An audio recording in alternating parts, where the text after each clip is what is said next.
Olá, boa tarde, estamos chegando, o programa Gente que Fala está no ar, 12h13, eu sou Mauro Friesman, nossa audiência nos acompanha pela rádio Trianon AM 740 de São Paulo e também pela rádio Universal AM 810 de Santos. Estamos transmitindo simultaneamente pelas redes sociais, no Facebook, no Instagram e também pelo nosso canal no YouTube.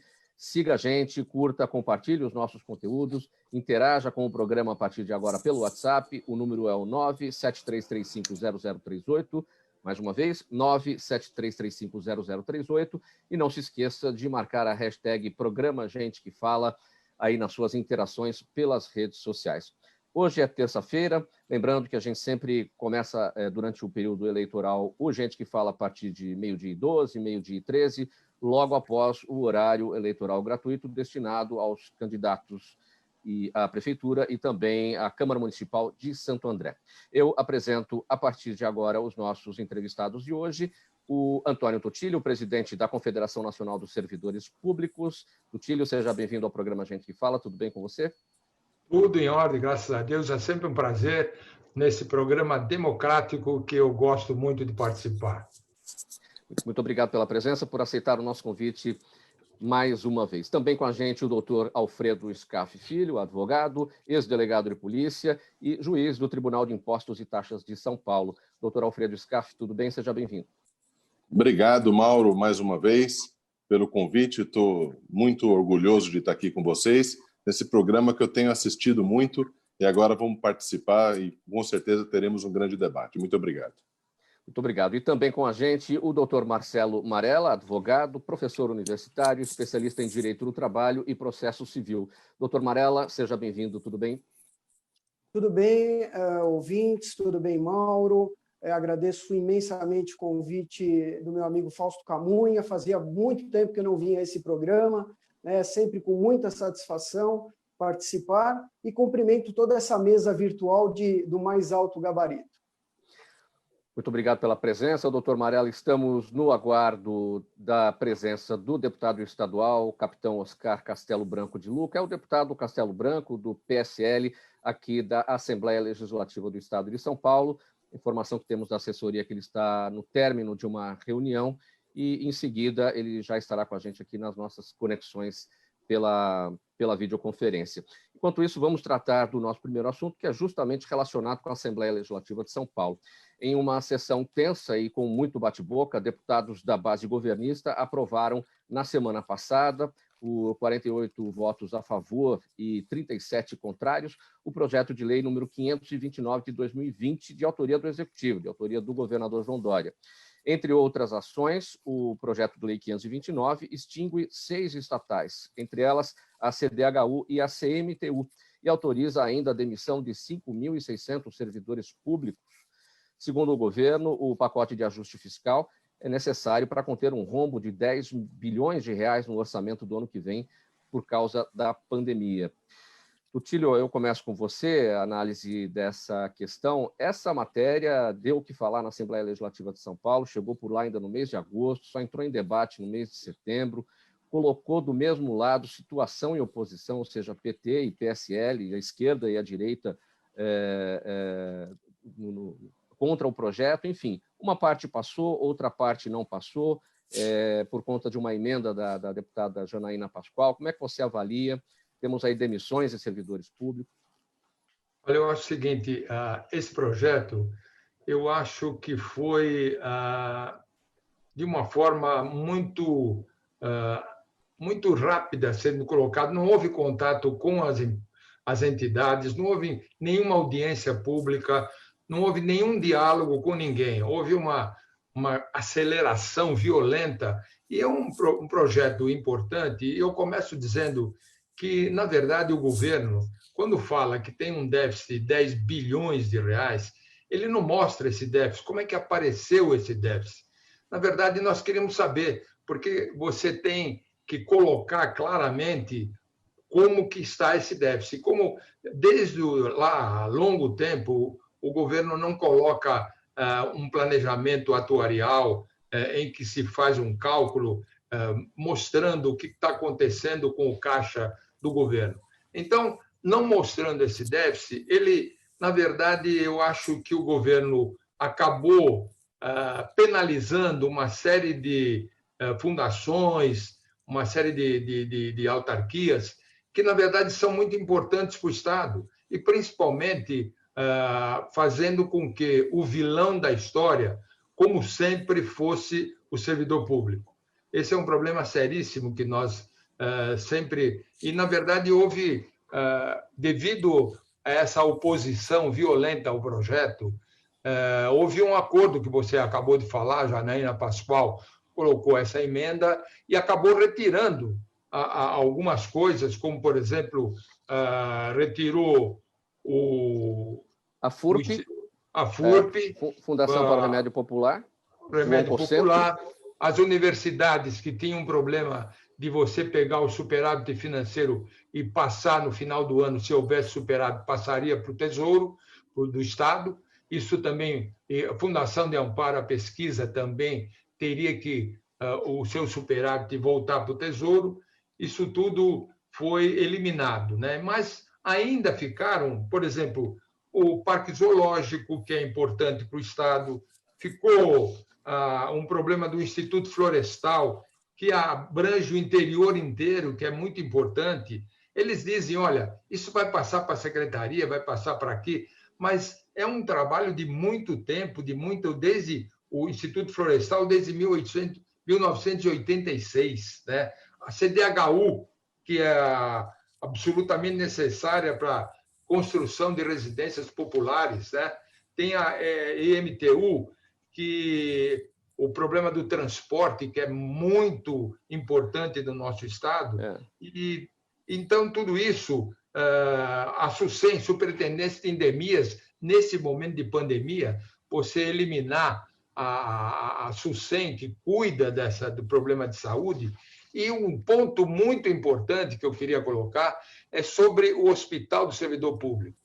O Hospital do Servidor Público ele é simplesmente custeado pelo servidor público, que nós, servidores, eu sou aposentado e continuo recolhendo 2% do meu salário, como todos os servidores recolhem sobre o seu total de salário 2%. E o governo não coloca absolutamente nada. Então, nós é que fazemos a manutenção do hospital. E agora, além de... Primeiro problema que acontece, o aposentado nem deveria ter contribuição, por exemplo, previdenciária, e tem. É o único país do mundo que o aposentado continua pagando a aposentadoria aqui no Brasil.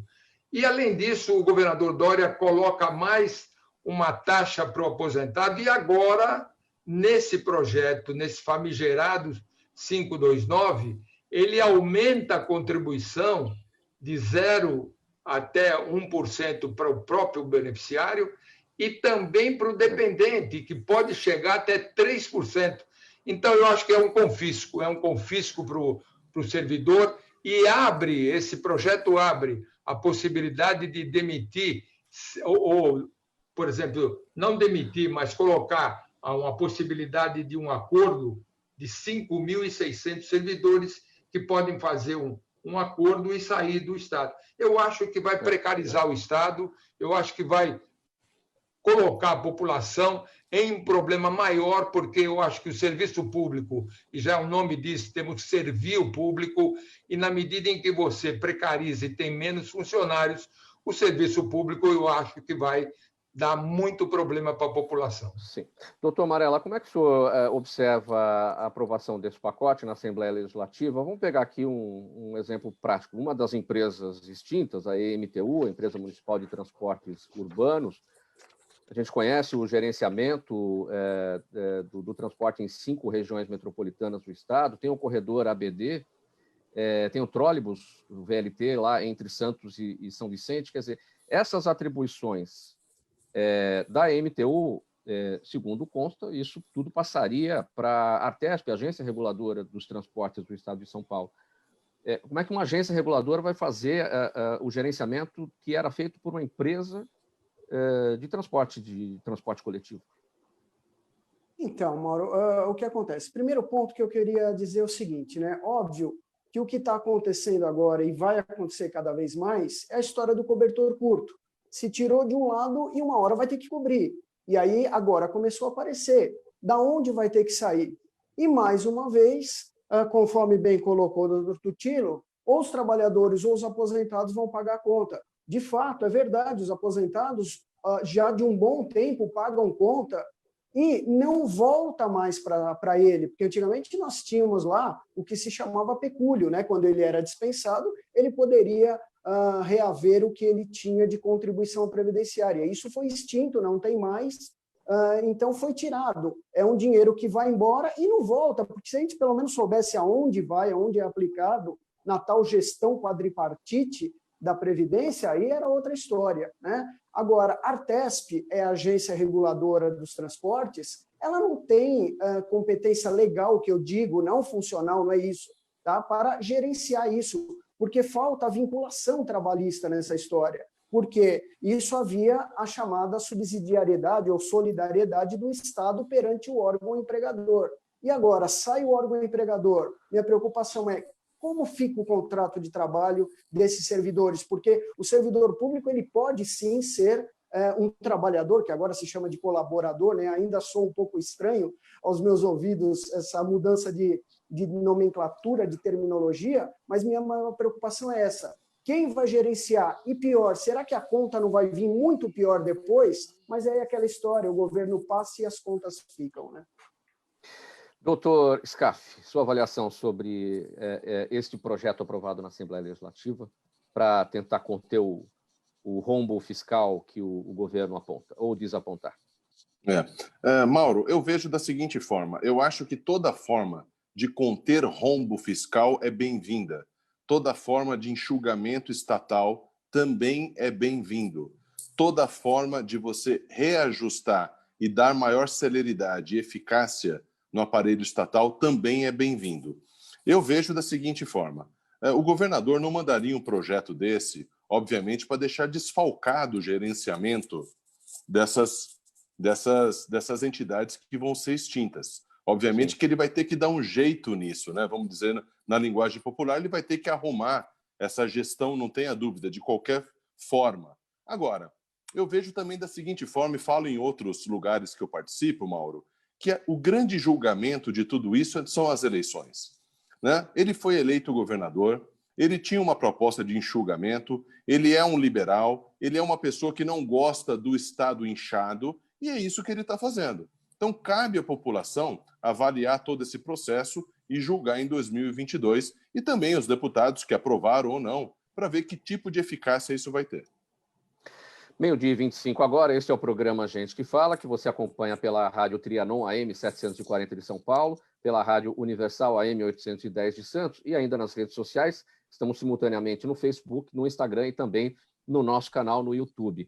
Na esteira deste assunto, minha gente, o projeto... Eu só queria, viu, Mauro? Eu só queria colocar, queria complementar, quando o doutor Scaff coloca que o gestor Dória tem que fazer uma redução, eu acho que uma boa ideia de redução é, por exemplo, publicidade, que no orçamento para o ano que vem aumenta 74% a dotação de publicidade. Eu acho que seria um bom motivo de redução e que não é feito. Muito bem. Olha, e na esteira deste assunto, da aprovação do projeto de lei lá na Assembleia Legislativa, o governador João Dória anunciou na semana passada um plano de retomada da economia com foco na recuperação de investimentos após a crise causada pela pandemia. E a intenção do governo é atrair 36 bilhões de reais em investimentos privados para infraestrutura e transportes, incluindo projetos como um trem entre Campinas e a capital, aeroportos regionais e a despoluição do Rio Pinheiros. E o governo estima com isso criar 2 milhões de empregos em 4 anos. Doutor Alfredo, o que o governo do Estado tem que fazer para encorajar o capital internacional para esses projetos, 36 bilhões de reais em investimentos privados? Olha, isso é louvável, independente de governo, Mauro. Isso tem que haver. São Paulo é um país dentro de um país. Existem muitas coisas a serem feitas em São Paulo. Por exemplo, quando o Rodoanel... Imagine nós hoje da Grande São Paulo sem o Rodoanel, Mauro. O que seria do trânsito dessa cidade? O Rodoanel foi combatido, né, há 10 anos, quando ele começou a ser iniciado. Nós já temos 3 fases prontas e, infelizmente, O Rodoanel Norte já gastou 4 vezes mais e não foi completo ainda. É uma infelicidade de verba pública, vamos dizer assim. Agora, trazer investimentos é emprego para o meu filho, para o meu neto. É emprego para todos nós. É prestação de serviço, é geração de tributos. É um Estado mais enxuto, né? São concessões que vão ter por excelência prestar um melhor serviço.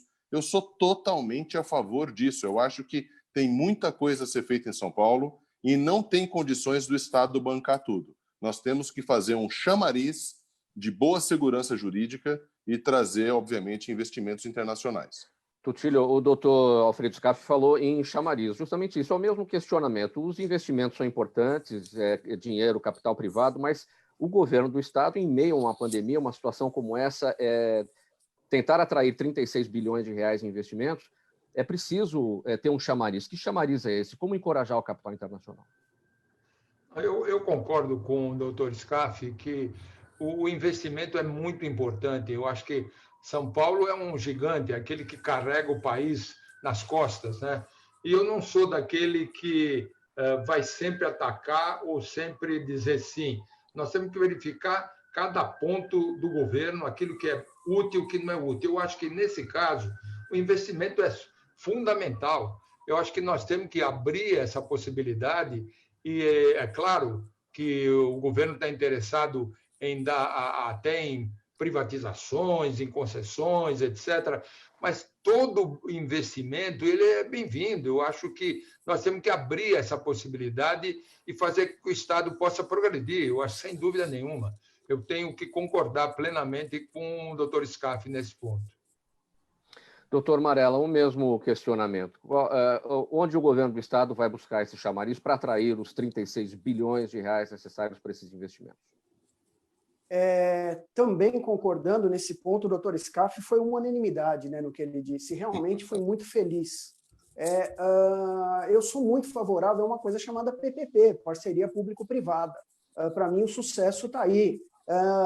Ora mais público, ora mais privada, mas desde que prevaleça a PPP. Para quê? Para que se restabeleça o emprego, o trabalho. Infelizmente, muita gente já foi, muito comércio já foi. Né? Infelizmente, o que a gente mais vê na rua são placas de aluga, se vende, e a gente sabe que já foi, já era, grandes redes que quebraram e não voltam mais. Então, claro que atrair investimento é muito bom. E São Paulo, como bem dito pelos colegas, é um chamariz. São Paulo é realmente o chamariz do Brasil, né? Porque atrai naturalmente o investimento externo.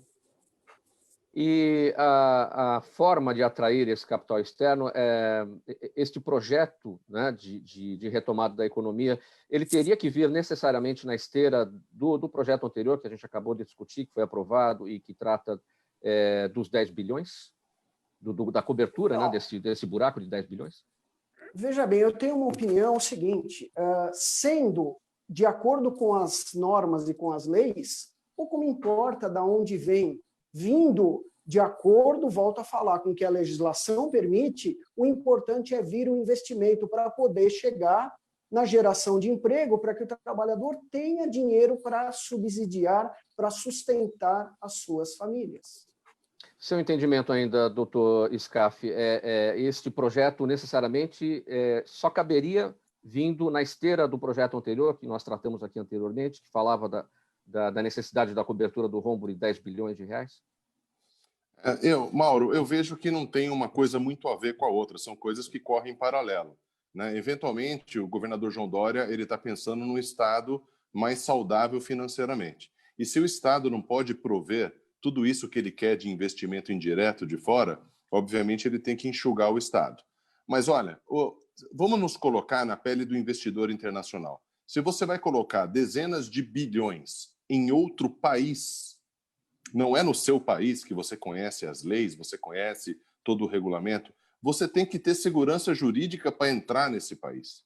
Porque depois esse dinheiro, se for mal gasto, ou se eventualmente houver uma traição jurídica para esse investidor, a repercussão no mundo internacional é muito ruim, Mauro.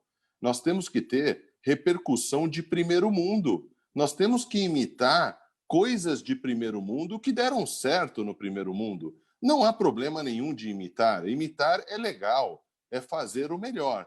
Então, eu vejo o seguinte, enquanto o Brasil tiver essa burocratização jurídica, principalmente de normas tributárias, é um grande milagre o investidor internacional, porque o empresário brasileiro já é um mágico, você imagine o internacional trazendo dinheiro, porque ele precisa de lucro e precisa de gestão. Gestão ele já traz, não tenha dúvida, ele traz gestão. Agora, atraindo tudo isso, Mauro, o que a gente atrai para nós? A prestação de serviço vai ser toda brasileira, né? Toda a infraestrutura vai ser brasileira, o consumo indireto vai ser brasileiro, toda a cadeia produtiva que vai envolver nesse investimento internacional vai vir de encontro ao Brasil, ao estado de São Paulo, à população que vai ter mais emprego, mais oportunidade. Eu acho que, inclusive, o doutor Scaff coloca uma coisa importantíssima, que é claro que o investidor estrangeiro precisa de uma segurança jurídica. Isso é fundamental. Eu acho que o Brasil tem feito muita coisa no passado de insegurança jurídica, né? Nós vemos, até em relação, doutor Scaff, o próprio Supremo Tribunal Federal tem dado assim motivos de a gente ficar preocupado com muita coisa que vem acontecendo no nosso país. O Supremo Tribunal acaba até legislando coisa que não deveria fazer e acaba tomando decisões que o próprio executivo deveria tomar. Então, isso é visto dentro da política internacional como um problema sério para o nosso país. Então, eu acho que esse ponto é fundamental. Nós temos que ter esse cuidado, não só da gestão, mas a segurança jurídica é de uma extraordinária importância e realmente o doutor Scaff colocou muito bem e nós precisamos ter isso em mente. E nem sempre a gente vê, porque eu vou dar só um exemplo, né? Nós até, agora falando do lado do servidor público, o Supremo Tribunal Federal rasgou a Constituição em 2003, quando ele reduziu o salário. Houve uma redução na época e nós entramos com uma ação no Tribunal de Justiça de São Paulo e ganhamos por 15-0. Aí o Jobim segurou isso tudo há uns anos atrás, foi no Supremo Tribunal Federal, que considerou que era legal e, portanto, reduziu o salário, rasgou a Constituição. E alguns pontos nós temos verificado no Supremo que ele acaba rasgando a Constituição. O nosso Supremo está, de uma forma, não sei, colocando assim, politizado, né? Muito politizado, e nós precisamos acabar com isso. Doutor Marella, acho que ele está querendo complementar. Seu microfone está fechado, doutor. Oi, só querendo complementar um pouquinho do que o Tutilo diz, lembrando que o Supremo é chamado de guardião da Constituição Federal, hein? Será que está guardando bem? Vamos lá, minha gente. O senador Chico Rodrigues, ex-vice-líder do governo, flagrado pela Polícia Federal com dinheiro escondido na cueca, pediu o afastamento do mandato hoje cedo, pelo período de 90 dias. O Supremo Tribunal Federal se preparava para julgar o seu afastamento, defendido pelo ministro Luiz Roberto Barroso, em uma decisão que já enfrentava um forte embate no Senado, já que o entendimento é de que o judiciário não tem poder para destituir parlamentares, ficando com o legislativo a tarefa de validar ou não essa decisão. Doutor Alfredo, com essa decisão do senador Chico Rodrigues de se afastar pelo período de 90 dias, esse trabalho que o Senado, do que o Supremo Tribunal Federal faria, ou não se sabe se fará ainda, para julgar o seu afastamento, com base na decisão monocrática do ministro Barroso, isso deve acontecer ou perdeu o objeto? Eu acho que isso já perdeu o objeto, em virtude de que, Mauro, esse problema que aconteceu com ele é da esfera criminal, é uma investigação policial que está em andamento. Então, só caberia ao Supremo afastá-lo como efeito da condenação. Eu fico abismado dessas decisões monocráticas, ditatoriais, querendo mostrar força quando não é da sua competência. Aquela frase, cada macaco no seu galho, eu acho que a gente precisa introduzir o artigo 1º da Constituição, cada macaco no seu galho. Os poderes são independentes e harmônicos, né? Só está faltando isso agora, Mauro, porque o pessoal que seria o grande os grandes cultuadores da cultura jurídica, vamos dizer assim, estão envergonhando o primeiro-anista de direito. O que nós, professores, vamos falar na faculdade depois de uma dessa? Mas só complementando, quem deve afastar o senador é o Senado, quem deve cassá-lo é o Senado. O Senado que deve cassá-lo e ele será cassado, né? Senão é a desmoralização total do Senado. Só cabe ao Supremo Tribunal Federal julgá-lo eventualmente num processo crime e eventualmente impor outros efeitos da condenação, como eventualmente inexigibilidade e outras coisas mais. Mas a competência de afastá-lo é do Senado. Doutor Marella, o doutor Scaff falou o que vamos dizer na sala de aula. E você é professor universitário, o que dizer na sala de aula em relação a isso? O que eu digo em sala de aula? Olhe, aprenda e não faça. Agora, infelizmente, professor Scaff, a gente tem que falar isso muitas vezes, né? Mas que sirva de lição. Porque quantas vezes do mau exemplo é que nós tiramos a lição, mas concordo plenamente com o doutor Scaff diz, o objeto perdeu, porque o julgamento era para afastamento. E se afastou, já não tem mais objeto. Agora, o crime tem que ser apurado, porque nós temos aquela frase, né? Contra fatos não há argumentos. Porém, quando o fato é tão grande, aí que não tem argumentos mesmo. Por mais que a todos é assegurado o direito ao contraditório e ampla defesa. Mas quando o fato é tão demonstrado, aí fica difícil. Bom, Tutílio, mais do que nunca, esse assunto agora está na mão da Comissão de Ética do Senado. Agora, o fato do senador Chico Rodrigues ter pedido o afastamento por 90 dias, não dá aquela impressão assim, vamos empurrar lá para frente para que nada se decida depois também? Fica essa impressão? Na verdade, primeiro, mais uma vez, o Supremo exorbitou, né? Não era função do Supremo fazer isso, porque quem decide realmente é o Senado, é lá que tem que ser decidido, a Comissão de Ética tem que decidir, e agora, realmente, com o afastamento, o Supremo Tribunal sai fora dessa questão. Agora, o que a gente tem que verificar e lembrar é que existe dentro do Legislativo e dentro do Congresso Nacional o aspecto corporativista, né?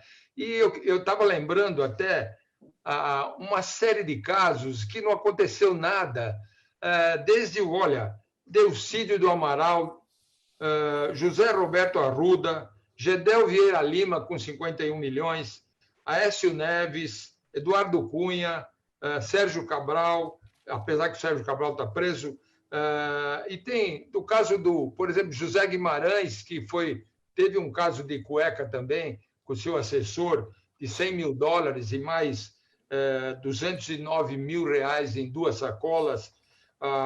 Recentemente, o Rodrigo Rocha Loures, também que era o assessor que é ligado ao Temer, 500 mil naquela corrida, e não há...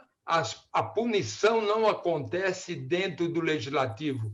Eles arrumam uma forma de que, nós vamos pegar aqui, verificar lá, fica em período de quarentena, 90 dias, etc. A própria Flor de Lis, ainda, até com um assassinato nas costas, ela só está afastada, não aconteceu nada. Então, precisa haver o Conselho de Ética, é preciso que haja, dentro do Supremo Tribunal Federal e dentro do Fórum Privilegiado, nada acontece. Enquanto a Lava Jato colocou uma série de pessoas na cadeia, o Supremo Tribunal Federal simplesmente não puniu nenhum deputado, nada. Então, isso precisa acabar. Nós temos que, realmente, a lei é para todo mundo. Doutor Alfredo Scaff, a OAB deveria se manifestar sobre esse assunto? Olha, eu acho que sobre esse assunto especificamente, não, porque isso não é atribuição da nossa instituição.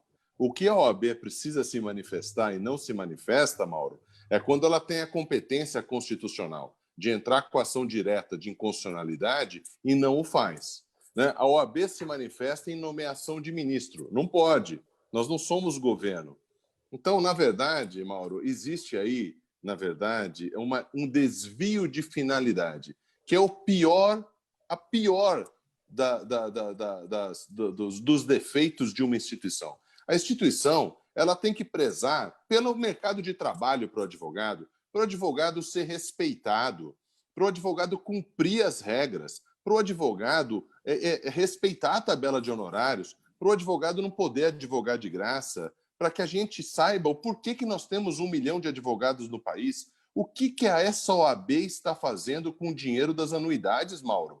Não existe prestação de contas. É uma vergonha para nós advogados ter que judicializar no Supremo, para o Supremo dizer assim, olha, vocês têm que prestar contas, viu? Como todo mundo presta.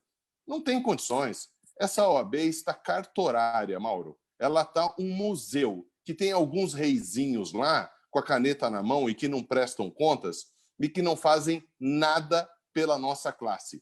Absolutamente nada. Tanto é verdade que 75% dos advogados sequer vão votar na eleição, Mauro. Olha o índice que as pessoas têm de vontade de pertencer à nossa classe. Então, nós temos que ressuscitar a OAB. A OAB está agindo com desvio de finalidade, está agindo com partidarização e está esquecendo do principal, do advogado. Muito bem, 12h44 agora. Este é o programa Gente que Fala, pela Rádio Trianon AM 740 de São Paulo, também pela Rádio Universal AM 810 de Santos, e simultaneamente nas redes sociais. Você nos vê por imagens no Instagram, no Facebook e também pelo nosso canal no YouTube. Eu dou as boas-vindas agora ao economista, advogado Daniel Matos, também com a gente nessa transmissão. Boa tarde, Daniel, tudo bem? Agora sim. Boa tarde, tudo. E aos colegas também. Tudo bem, vamos bater um papinho aqui, vamos falar sobre economia, mais especificamente do outro lado do mundo. Vamos pular lá para a China. Eles estão anunciando, a China está anunciando a criação de uma moeda digital, é isso? Isso, foi anunciado no domingo agora, um projeto que eu diria que é pioneiro, porque o mundo vem tentando regular e emitir as criptomoedas, né? E até se a gente lembrar do paper do Satoshi, que tinha criado o criptoativo, ele nasceu com uma origem de não ser regulado. Então, é interessante a criação da moeda digital pela China, né? O que é... Vamos traçar as diferenças entre moeda digital, criptomoeda e até moeda virtual, para entender exatamente o que é isso que a China está anunciando que vai fazer? Tá. Você tem uma divisão grande. Você tem os criptoativos e você tem a moeda. Vamos ficar com o termo moeda para depois a gente chegar em moeda virtual. Criptoativo é qualquer ativo que ele seja criptografado, né? E hoje esses ativos criptografados, eles não são em um ambiente regulado. Isso é a principal coisa. A moeda, ela tem 3 requisitos fundamentais para ela ser considerada como moeda. Ela tem que servir como unidade de valor, unidade de reserva e ser utilizada como meio de troca. Hoje, os criptoativos, de uma forma geral, eles não têm o requisito para ser considerado moeda, ainda como moeda virtual, a medida de troca, né? Os criptoativos, de uma forma geral, eles são transacionados, só que você também não pode utilizar, como reserva de valor. Você não pode poupar o criptoativo, você não pode investir, ele é por um canal único e exclusivo. Tá? Acho que essa seria a distinção principal. E, logicamente, que se a China implementar essa moeda virtual, ela seria a primeira, até onde eu tenho conhecimento, e você conseguiria fazer você teria uma maior flexibilidade de conversão desse recurso. E como é que fica o mercado de criptoativos com a criação dessa moeda digital chinesa? Então, aí é um grande porém, porque imaginando-se que isso crie e você tem um mercado, né? Porque assim é lógico e razoável você imaginar que os países tendam gradativamente a cada um criar a sua moeda. Por quê? Se você permite com que as pessoas transacionem recursos no criptoativo, a tendência é que o país acabe tendo uma perda de poder geopolítica, né? Uma perda de poder monetário, porque as pessoas vão tender a transacionar mais nessas moedas, nesses criptoativos virtuais. Logo, se um país ele edita uma moeda virtual, ele tende a manter esse recurso, uma vez que a economia já está direcionando, tem várias pessoas que utilizam dessa medida de valor, dessa medida de troca, né? Muda alguma coisa para o dia a dia do brasileiro ou para os mercados brasileiros que negociam com a China? Muda alguma coisa nas transações, nos pagamentos ou não? Então, em sendo implementado, mudaria, né? Eu só não sei como ficar. Eu acho que para o Brasil ainda não, porque seria uma coisa muito interna. Eu imagino que... Porque vamos imaginar proteção... a proteção monetária do país, né? O Brasil ele é uma economia fechada, logo existe até um projeto de lei que já vem andando há muito tempo, que é a liberalização do câmbio. Se você liberalizar o câmbio, as pessoas do Brasil poderiam ter contas no exterior com moedas no exterior, então você teria uma maior liberdade em transação do fluxo. Isso não existe hoje, certo? É por essa razão que o criptoativo ele é muito utilizado, porque como ele está num ambiente não regulado e ele permite que você transacione um criptoativo do Brasil com qualquer localidade do mundo, você tem um fluxo financeiro mais rápido e ágil, sem a intervenção ou a participação do Estado. Então, acho que é por essa razão também que a China deve estar implementando isso já para cobrir essa ponta.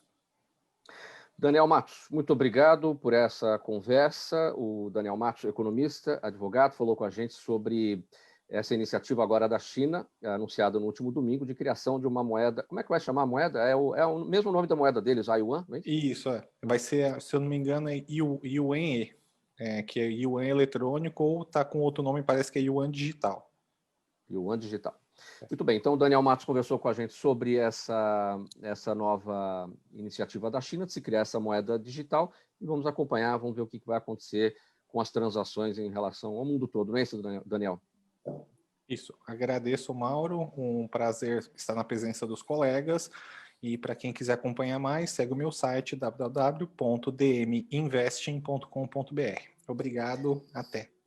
Obrigado, Daniel, pela presença aqui com a gente. Seguindo com o programa Gente que Fala, 10:50 agora. Minha gente, antes do próximo tema, uma mensagem da Prefeitura de São Paulo para você que nos acompanha. Olha, pessoal, aqui na cidade de São Paulo, a gente está fazendo a nossa parte, algumas atividades já voltaram a abrir as suas portas, as lojas, shoppings, parques, academias, salões de beleza e restaurantes já voltaram, estão fazendo a parte deles. O horário reduzido ainda faz parte de um processo para que logo mais tudo melhore. Só que a pandemia ainda não acabou. Para continuar protegendo quem a gente ama, temos que continuar nos cuidando. O coronavírus ainda é um grande desafio para todos e não é hora de baixar a guarda e sim de, claro, redobrar os cuidados. Então, continue preferindo fazer as atividades mais em casa. Se precisar sair, já sabe, sempre com máscara, seguindo todas as regras que são obrigatórias aqui na cidade de São Paulo. E não se esqueça, você sempre pode lavar bem as mãos com água e sabão, usar álcool gel. A transmissão do vírus também ocorre por meio de objetos de uso pessoal, como copos, como talheres. E quando estiver na rua, é bom evitar, claro, estar perto, muito perto de pessoas. Estamos juntos nessa, quando você se cuida, ajuda também todos ao seu redor, e assim estaremos de portas abertas para dias melhores. Mensagem da Prefeitura de São Paulo para o público ouvinte e espectador do programa Gente que Fala. Mais um tema aqui para análise e debate entre os nossos entrevistados. Quase 3 anos após a reforma trabalhista, a chegada da pandemia mostrou que o direito do trabalho nunca esteve com os dias contados, como andamos ouvindo por aí. Muito pelo contrário, hoje é alçado a protagonista, sendo fundamental no atual cenário econômico. Os empresários precisaram ainda mais de sólidas informações e a população retomou o interesse pelo tema. E mesmo quando tudo isso passar, as empresas precisarão de fôlego para continuar garantindo emprego, garantindo renda e mantendo o mercado menos enfraquecido. Doutor Marella, como é que está o direito trabalhista em tempos de pandemia? Bom, vamos lá, ouvintes. Essa história de justiça do trabalho vai acabar, direito do trabalho vai acabar, não vai acabar. Tá? Em breves palavras, lá em 2003 já se falava isso. Né? A justiça do trabalho vai acabar, vai ser extinta, e muito pelo contrário, na época, pela emenda constitucional número 45, trouxeram muito mais ao seio da justiça do trabalho matérias que não eram afetas a direito do trabalho, o direito processual do trabalho, mais especificamente acidente de trabalho, matéria previdenciária no tocante a trabalhador. Ok, muito bem. E no atual cenário, a mesma coisa, veio demonstrar que, claro, junto com outros fatores, porque nada se resolve sozinho, ela foi realmente um dos protagonistas, o direito do trabalho foi um dos protagonistas. Nós vamos lembrar da medida provisória 927, que criou a possibilidade de se conceder férias, ainda que não se tivesse direito adquirido a elas, mas que se concedesse as férias para os trabalhadores, porque naquele momento, primeiro momento, março, abril, o que fazer, né? Já que tinha que fechar tudo. Então, eu, inclusive, em algumas lives, orientava nesse sentido, olha, conceda férias, não demita, vamos preservar os contratos de trabalho. Então, foram concedidos férias, só que tem um perigo agora, né? Porque não precisava se pagar o terço constitucional, mas agora, dia 20 de dezembro, vai ter que pagar. E tem empresa que esqueceu isso. E depois nós tivemos também a medida provisória 936, que depois foi convertida em lei, onde falava sobre a suspensão e a interrupção do contrato de trabalho. Poderia se suspender por um período, que depois, no máximo, agora ficou em 120 dias, e poderia se mexer na jornada de salário e, obviamente, no salário em si. Então, eu reduzia 50% a jornada e reduzia 50% o salário. Afirmo sem medo de errar, isso salvou muita empresa, isso salvou muito emprego. Lembrando que não tem emprego sem empresa e não tem empresa sem emprego, né? Então, tudo é uma roda, tudo funciona dessa forma. Então, claro, foi um protagonista mais uma vez e ainda está sendo um protagonista mais uma vez. Lembrando que ainda muito problema vai surgir e que terá que ser resolvido e dirimido pela Justiça do Trabalho. Você destacou, doutor Amarela, a questão do terço constitucional, que é aqueles 33% sobre o salário, esses 33% que são pagos sobre o salário das férias, né? Isso ficou adiado para dezembro, junto com o 13º. Quando o senhor falou que as empresas podem esquecer, é justamente porque isso normalmente era pago com as férias e ficou adiado, é isso? Exatamente. Não é que ela vai esquecer. O problema é que lá atrás ela concedeu as férias. E é bom ela lembrar que daqui a 2 meses ela tem que pagar. Para aqueles que não pagaram, quem pôde pagar, ótimo, tirou isso da frente. Mas não para era quem obrigatório, não pôde né? pagar, agora, até o dia 20 de dezembro, junto com a segunda parcela do 13º, tem que pagar. Porque senão se torna inadimplente com a possibilidade de dobra deste período, que é um direito constitucional do trabalhador. E só para fechar, o começo aqui do tópico era 3 anos da lei trabalhista, de fato. A Lei 13.467 vai fazer 3 anos agora, dia 12 de novembro. E o que muda agora em relação ao trabalho, ao teletrabalho, ao home office? Quais são os direitos do trabalhador que estão sendo levantados? Isso tudo, claro, não está estabelecido, porque a gente está numa novidade, né? Mas como é que isso deve caminhar daqui para frente? Veja bem, Mauro, isso tem previsão legal, sim, nessa reforma trabalhista, né? Já tinha, só Pouca que uma coisa, coisa né? é home office, outra coisa é teletrabalho, são duas coisas distintas. Mas só para ser assim muito sintético, lembrando, quem trabalha em casa, o chamado home office, tem todos os seus direitos garantidos. A empresa tem que fornecer cadeira, equipamentos de proteção individual, tem que pagar pela internet, tem que pagar pela luz e mais. Só contar uma coisa rapidinho. Outro dia uma aluna me faz uma pergunta. Professor, eu saí da minha cadeira de trabalho na minha casa, bati o dedão e quebrei. Isso é acidente de trabalho? E aí vem a dúvida, será que é acidente de trabalho? Isso a Justiça do Trabalho vai ter que definir. Porque muita coisa vai acontecer nesse sentido. Tem muita coisa para ser falada ainda em relação a essa novidade. Quero anunciar agora a presença com a gente do deputado Castelo Branco, deputado estadual aqui na Assembleia Legislativa, filiado ao PSL. Seja bem-vindo. O senhor está já conectado aí? Está tudo certinho, deputado? É um prazer estar falando com vocês. Boa tarde. Muito obrigado pelo convite. Sim. Eu quero pedir uma gentileza, deputado Castelo Branco. Eu vejo que o senhor está no smartphone. Era importante que o senhor colocasse ele na posição horizontal para ficar mais no padrão das imagens dos demais participantes. A gente não tem muito tempo e nós passamos aqui no início do programa o assunto aqui em relação ao projeto 529, projeto executivo aqui de São Paulo, e que gerou muito debate na Assembleia Legislativa. Esquerda e direita até se uniram contra essa matéria e, no final, muita coisa passou, outras coisas não passaram por conta de uma emenda da deputada Janaína. ela salvou algumas coisas desse projeto. O que o senhor pode dizer, bem brevemente, que a gente não tem muito mais tempo no programa? Claro. O projeto de lei foi uma vergonha, foi um erro, é de uma maldade profunda. O projeto era tão ruim que uniu inimigos seculares. É de uma maldade, de uma perversidade, um projeto de lei confiscatório. Graças a Deus, os deputados do bem se uniram e conseguiram minimizar os impactos negativos do projeto de lei 529, o pacote da maldade. Nós salvamos algumas empresas, mas, acima de tudo, o ITCMD, o Imposto sobre Transmissão de Causa-Morte e Doações, que ia aumentar muito, né? E conseguimos minimizar o impacto sobre a educação na medida em que salvamos os fundos educacionais da USP, da Unicamp, da Unesp e da FAPESP. Então, se não fosse os 43 deputados que juntos formaram um bloco de oposição, tinha passado na pesca de arrastão. A coisa foi mal feita, aliás, foi bem feita pelo mal, na mão do senhor Mauro Ricardo Costa, chamado pai da maldade, Maurinho Malvadeza, que por onde passa deixa um rastro de destruição. Peguem o histórico dele no Google e ele sempre é contratado para colocar pacotes dessa natureza. Então, meus parabéns aí aos deputados que se fizeram contra. Na verdade, o governo ganhou por um voto, depois de 2 meses de discussão.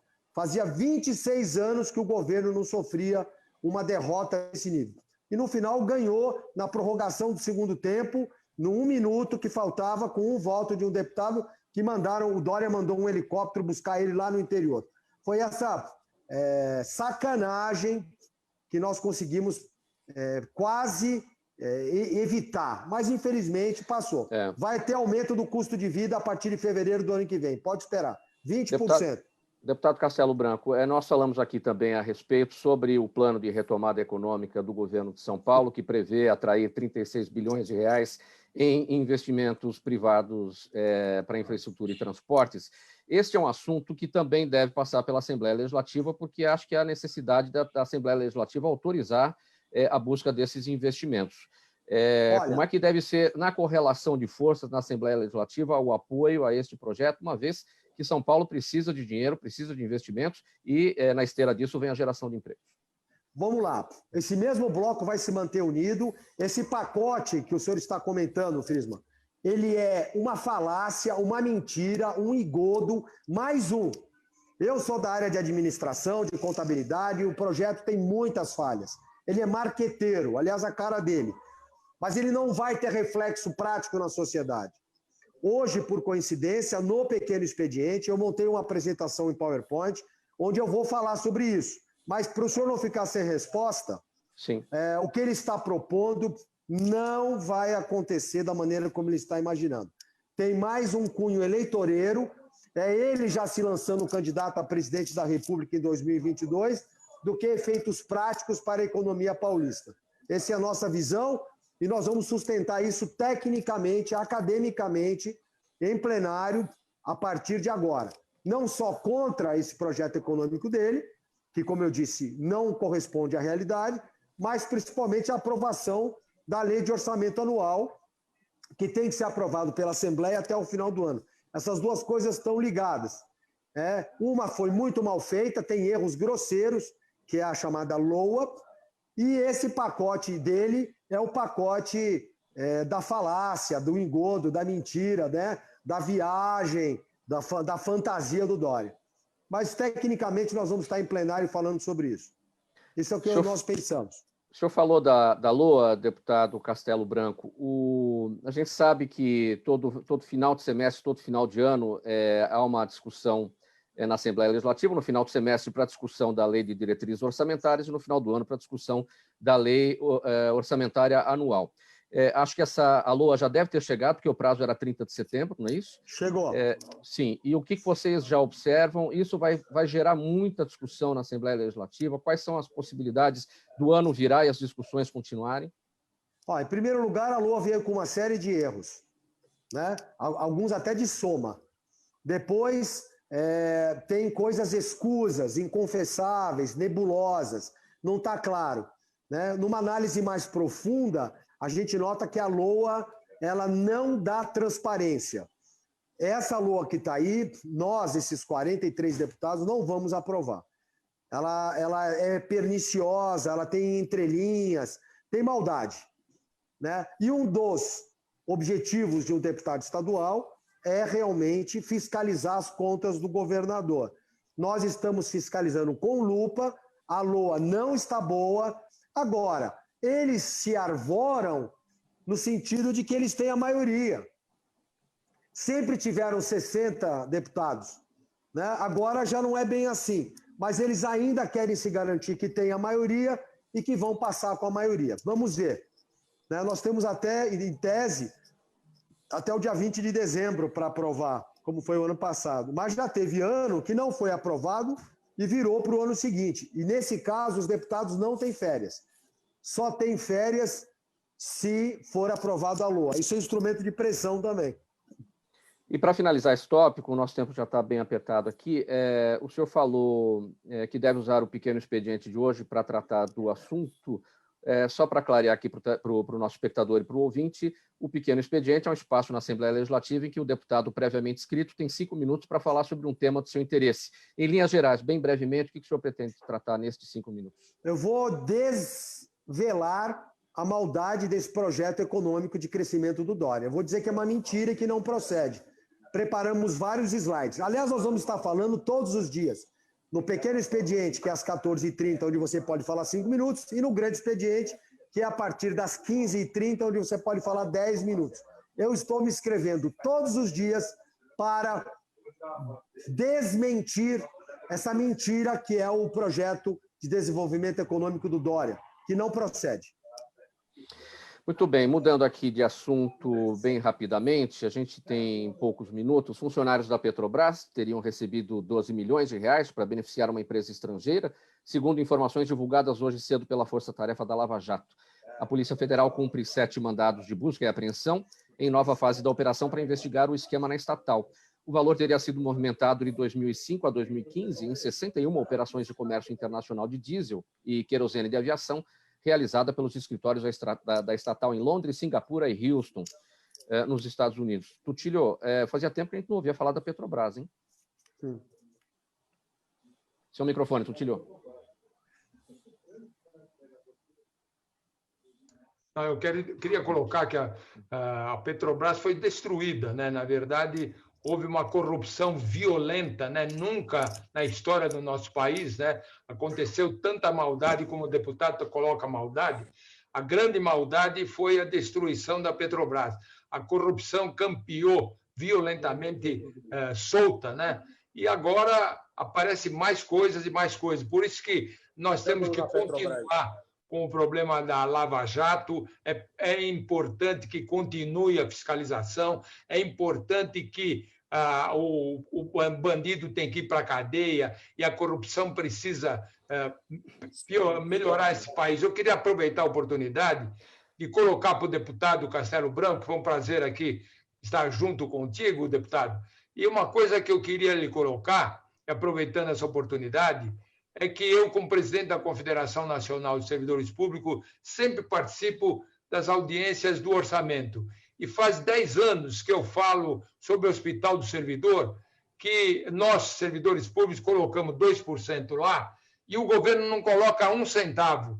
Então, por que não se coloca um valor de 2% também para o governo do Estado colocar dentro do Hospital do Servidor? Sim. Pessoal, perguntas? O governo é safado, sem vergonha.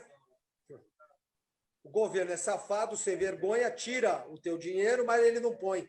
Isso é muito debatido na Assembleia e nós já fizemos várias pautas sobre esse assunto e já fizemos um requerimento pedindo explicações ao governador e uma denúncia no Ministério Público sobre isso. É uma vergonha isso que o senhor acaba de falar. Está totalmente errado e é culpa do Executivo do governo do Estado de São Paulo. Pessoal, perguntas da nossa audiência, bem brevemente a resposta de cada um, porque o tempo realmente está bastante apertado. Doutor Scaff, a Flávia Freire está com a gente no Instagram e pergunta o seguinte: o que faz efetivamente a Comissão de Liberdade de Imprensa da Ordem dos Advogados do Brasil? Bem brevemente, doutor Scaff. Não, é rápido. Só para você ter uma ideia, meu ouvinte, a OAB hoje tem comissão do direito de moda. Esse direito eles inventaram. Então, o presidente da OAB, que é um carnavalesco, ele fica criando dezenas, centenas de comissões para trazer todo mundo para dizer que o pessoal está participando da OAB, quando ele não faz o serviço que ele tem que fazer, que é o respeito à advocacia.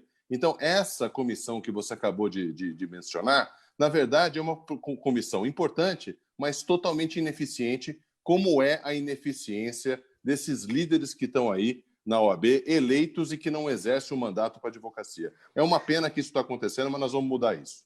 Nossa audiência no Facebook.